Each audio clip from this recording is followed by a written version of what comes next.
The story, my story of stress. On any and every given school day each year, I see many of us, including myself, being stuck, stressed, rushed, and obligated by parents, by teachers, by kids, and by our inability to have managed time for other things we love to do. I always have those days, and I feel a need for a sense of real freedom from the stress. My most memorable big stress moment was when I lost my favorite person that meant the world to me, my grandpa. Then there was the state basketball tournament. Now COVID-19 and the global pandemic. I have heard that the pandemic has created a moment that we can call the Great Pause. Coming from the everyday running around high-speed rush to this great pause, I have found that no matter where we are or our specific situation we are finding ourselves in, we are always in combat with the change of too many things that throw us off course of life in an unnatural and unbearable moment in time. This has allowed me some time to reflect on my stresses and on how they can be both positive and negative. I am always looking for the positive in things, so let me share what I've learned. According to the National Center of Biotechnology Information, stressors have a major influence upon mood, a sense of well-being, behavior, and health. Acute stress responses in young, healthy individuals may be adaptive and typically do not impose a health burden. However, if the threat is unremitting, particularly in older or unhealthy individuals, the long-term effects of stressors can damage health. The relationship between psychological stressors and disease is affected by the nature, number, and persistence of the stressors, as well as the individual's biological vulnerability, genetics, constitutional factors, psychological resources, and learned patterns of coping. Psychological interventions have proven useful for treating stress-related disorders and may influence the course of current diseases. Also, according to NCBI, the prevailing idea in our culture is that stress is bad. People complain about being stressed out. On the flip side, we are learning that moderate amounts of stress have powerful benefits. The stress response is designed to help us react when something potentially threatening happens. To help us deal with it and learn from it, our research shows that moderate and short-lived stress can improve awareness, performance, and boost memory.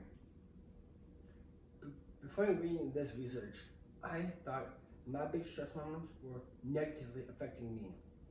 However, through my grandpa's death and at time I was denied to play basketball with my team at the state tournament, I've learned to adapt and handle adversity, which I'm now using during the stresses of COVID-19 and quarantining.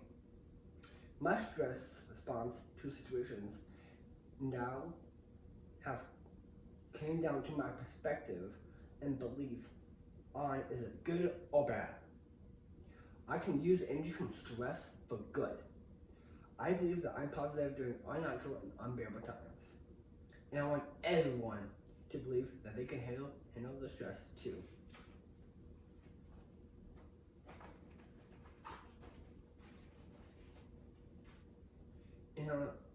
In a study on rats, the researchers found that the hippocampus is stimulated during stress, allowing the stem cell generation, meaning improvement, for the brain's memory and function.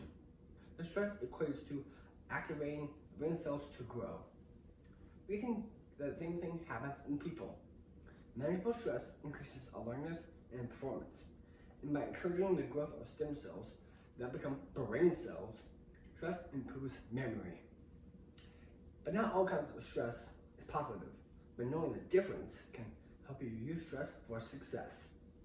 The brain is constantly responding to stress. Extreme or chronic stress can have a negative effect. By moderate and short stress, like an upcoming exam or preparing to deliver a speech in public, improves cognitive ability, performance, and memory. Different people respond differently to stress for situations, depending on their perspective. If you can learn to become resilient and confident in your stress management, your responses will be both healthy and helpful. Research at Rachel Yehuda, a scientist at the Eclat Hahn School of Medicine at Mount Sinai, and the James J. Peter Veteran Affairs Medical Center in New York, has shown that Holocaust survivors have increased levels of stress hormones. Stress does impact the immune system when not managed well. Identifying your personal stresses and how you handle them is important for our minds and our bodies. If you can learn to take stress energy for positive outcomes through daily mental health habits, you will be set up for success. Now it's your turn. Think of certain times that have felt stressed in the past. And my hopes are for you to see that deeper sense of understanding behind stress within my story, and to see how you can relate to that by looking with the perspective of my times and experiences of stress. And this is where I'll end my remarks, because that is where we are. That is the work that stands before us. But don't you ever and never forget that the only things preventing your success is your perspective and belief on stress. Thank you for listening.